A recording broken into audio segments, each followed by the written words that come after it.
அதில் நம்ம கொஞ்சம் இது பண்ணுறது இல்லையா, அதனால் செக் பண்ணிக்கிட்டு டாக்டர்ஸும் அதனால் கொஞ்சம் நீங்கள் ரெகுலராக ட்ரீட்மெண்ட் எடுத்தாச்சுன்னா அந்த அளவுக்கு எதிர்போகாத அளவுக்கு கொஞ்சம் நல்லா இருக்கும் அப்படின்னு சொல்லி சொன்னதுனால நான் எழுதிக்கிட்டே இருக்கேன்.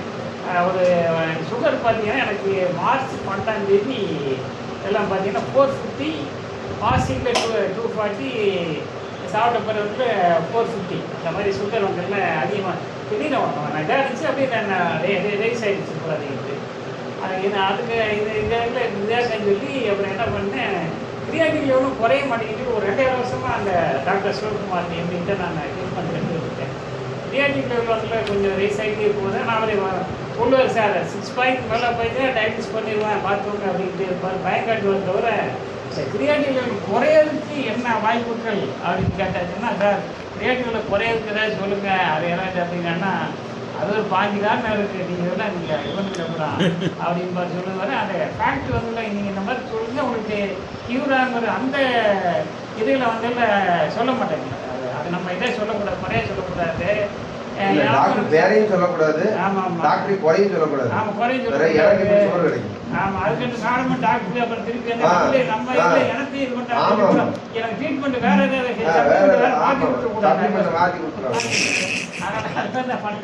எந்த சப்ளிமெண்ட் போட்டாலும் உடம்பு நல்லா தான் இருக்கும், தவிர மாற்றி கொடுத்தாலும் சரி ஏற்றி கொடுத்தாலும் சரி உடம்பு நல்லா தான் இருக்கும். சரி, அப்புறம் வந்து காலையில் இன்சுலின் வந்தால 15 பாயிண்ட், நைட்டு வந்தால 8 பாயிண்ட் இன்சுலின் போட்டுட்டு வந்தேன்.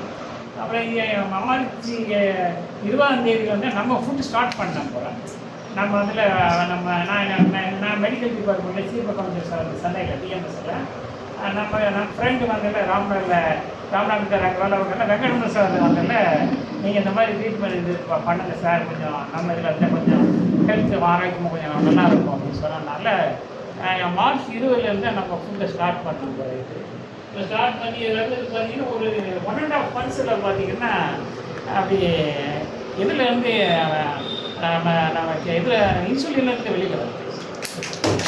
பார்த்தீங்கன்னா மார்ச்சில் 78, 9 below 100 சாப்பிட்ட பிறகு பார்த்தீங்கன்னா நமக்கு 190, 120 ஊரில் எக்ஸட் ஆகலை. லாஸ்ட் இதில் கூட 119 ஆகும். 4 ஒரு செக் பண்ணல, 119 வாஷிங்லேயே வந்து 78 தான் இருந்துச்சு. இப்போ அந்த அதுலேருந்து வெளியே வாங்க ப்ரெஷர் அது மாதிரி 170 அந்த மாதிரிலாம் கொஞ்சம் ஹையாக இருக்கும். இப்போ அதில் பார்த்தீங்கன்னா அதே வந்து பார்த்தீங்கன்னா காலையில் வந்து 130 to 135 130 to 135 கீழே வந்து 68, 70 அந்த மாதிரி அது ப்ரெஷர் வந்து நார்மல்.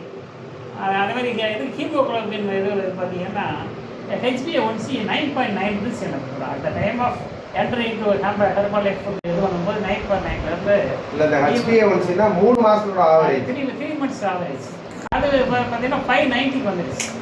ஏன்னா ஒரு 6.5 அப்படின்னா இது அது குறைஞ்சிருச்சு. 9.9லேருந்து 5.9 வந்துடுச்சு. அது கொஞ்சம் நார்மலுக்கு வந்துச்சு. ஹீமோகுளோபின் லெவலில் பார்த்தீங்கன்னா அப்புறம் எனக்கு வந்து அப்புறம் ரொம்ப லோவாக இருந்துச்சு. வட்டம் அந்த இதில் வந்து ஒரு இன்சுலின் இன்ஜெக்ஷன் வந்து ஒவ்வொரு டீமும் அதில் ஒரு 3-4 சார் அதில் இருந்தாங்க. ஒரு போட்டுவிட்டு 3 கொண்டு போய் வெயிட் லூஸ் போடுங்க அப்படின்றாங்க. அந்த இது பார்த்தீங்கன்னா இப்போ ஹீமோகுளோபின் லெவலும் ஒவ்வொரு டெஸ்ட்டுக்குமே வந்து இப்போ எபோ 9 வந்துருச்சு. Very good. 8 இருந்தது, இப்போ வந்து எபோ வந்து 9க்கு மேலே வந்து ஒவ்வொரு 3 இருக்கு முதல்ல எபோ 9. ஒரு இன்ஜெக்ஷன் வந்து ஒரு 3 இது போட்டுவிடலாம், அங்கே வந்து போட்டுக்குவேன். ஏன்னா உங்களுக்கு கிட்னி ஃபெயிலியர்னால அதனுடைய உற்பத்தி பண்ணுறது வந்து உங்களுக்கு கிட்னி தானே பண்ணணும் ஹீமோகுளோபின் இது. அதனால் இந்த இது வந்து கொஞ்சம் இது கூட அந்த முருங்கை சூப்பு அந்த மாதிரி வீக்லி ட்வைஸ் அந்த மாதிரி யாரும் எடுத்துக்கிடுவேன். இதையும் வந்து எடுத்துக்கிட்டு அப்புறம் நம்ம ஃபுட்டு எடுத்த போகிறது பார்த்தீங்கன்னா ஹீமோகுளோபின் லெவல் வந்து அதை நல்லா இன்க்ரீஸ் ஆகுது. அது பார்த்தீங்கன்னா நமக்கு எனக்கு கொஞ்சம் தூக்கத்தில் பார்த்தீங்கன்னா சிலது நைட்டு வந்து ஏதாச்சும் எப்படின்னா ஒரு 2 மணி 3 மணி முழு தெரிச்சுன்னா அது அப்படிங்கிற தண்ணி தூக்கம் வராது. ஏன்னா அந்த நான் ஃபுட்டெல்லாம் இது பண்ண முடியாது, அந்த சூழ்நிலைகள்லாம் இருந்தது. இப்போ பார்த்தீங்கன்னா பெரிய ஸ்லீப் இப்போ நான் ஒரு 12 வகையான ஐட்டங்கள் சப்ளிமெண்ட் எல்லாம் சாப்பிட்றோம். அந்த இது வந்து ஸ்லீப் என்னென்னு சொன்ன நைட் ஒர்க்ஸு, சிம்பிளிஃபைட்டிக்கு, life line, night works, cell ஆக்டிவிட்டது, செல்லுலாஸு, ஹைட்ரேட்டு, அதெல்லாம் எல்லாம் ஒரு பண்ணுறதுக்கான இது. ப்ளஸ் வந்து நம்முடைய ஃபார்முலா சேர்த்து அதை எல்லாம் சாப்பிட்டு இது பண்ணும்போது பார்த்தீங்கன்னா உடம்பு வந்து கொஞ்சம் இப்போ என்னுடைய இடத்துல பெண்கள் எந்திரிக்கிறது எனக்கு கொஞ்சம் அவ்வளோ ரொம்ப இதாக இருக்கும். ஒரு டயர்டெலாம் கால் எல்லாம் கொஞ்சம் ரொம்ப டயர்டாக இருக்கும்.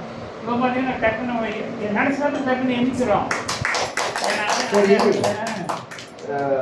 இவ்வளவு காசு செலவு பண்ற மாதிரி இருக்கு. இது பேசாம கிட்னி பிரச்சனையாவே இருந்திருக்கலாமோ? இந்த கிட்னி பிரச்சனை எனக்கு அந்த டயபிட்டிஸ் போயிருச்சுன்னா அந்த ஆயில குறைச்சி போட்டாங்க. ஏன்னா அங்க டயபிட்டிஸ் போய் தேய்ச்சி போகுதுன்னா காசை பத்தி இல்லை புறாதிட்டு ஹெல்த் வந்து மெயின் புறாயிட்டு. ஏற்கனவே ஒரு டாக்டர்கிட்ட போனேன் நான். அது சார் தெரியல சொல்லக்கூடாது, பேர் சொல்லுவாங்க. அதனால வந்து ஒரு டாக்டர் வந்து வாங்க உடனே நீங்க டயாலிசிஸ் செஞ்சு போயிட்டீங்க, வாங்க உடனே டயாலிசிஸ் போனா டாக்டர் கூப்பிட்டு அப்படின்னாரு. சார் நான் ஆமா சார் வந்து வர சொல்றேன் புறா அப்படின்னாரு. நான் சொன்னேன் சார் நான் வந்து கிரியேட்டிவ்ல கொஞ்சம் குறையதுக்கு கொஞ்சம் ஏதாச்சும் வாய்ப்பு இருந்து அது கழிஞ்சிட்டு தான் உங்களை நான் கன்சல்ட் பண்ண வந்தேன் சார். நான் டைலிங் ஸ்டேஜ் வரேன் சார் அப்படின்னு.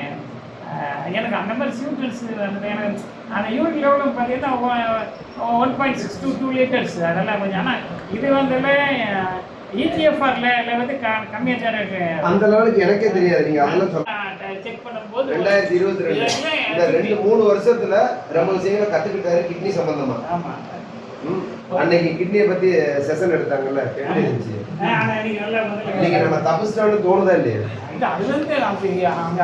முன்னாடியே நான் தப்பிச்சிருந்தேன் தோணுச்சு. ஏன்னா அது கர்மாலயம் மூலமா வந்தல கடவுள் வந்து நமக்கு வந்து ஒரு லைஃப் எக்ஸ்டென்ஷன் கொடுத்துருக்காரு அப்படின்னு சொல்ல முடியும். யாருக்கு நன்றி சொல்ல விரும்புறீங்க? நான் வந்து இது பண்ணிட்டு என்னை இன்ட்ரடியூஸ் பண்ணதுக்கு Venkatraman sir, Bharathi madam, sir வந்து KKR sir, Sivasankari madam, doctor madam, sir வந்துட்டு அப்புறம் இளங்கோ சார், சிங்கிள் சென்டர். நான் இது நினைப்பேன் நமக்கு 2 கிட்னியில் ஒன்று சார் வந்து சிங்கிள் கிட்னிலே ஒரு ஒய்ஃப் ஒரு கிட்னியை விட்டுங்களேன், அவர் விடுங்க, நீங்க வேற மாதிரி சரிட்டா அது பரவாயில்ல. அப்புறம் நமக்கு ஒரு கம்பெனி ஆள் இருக்கு போல. அதே மாதிரி இன்னொரு ஆள் இருக்காங்க, மலர் கணேஷ். சரி அப்புறம் நமக்கு கம்பெனிக்கு ஆள் இருக்கு. சரி நம்ம இதை கண்டினியூ பண்ண இருக்கிறதுக்கு கொஞ்சம் ஆரோக்கியமா இவர்கிட்ட பேச்சுல வந்து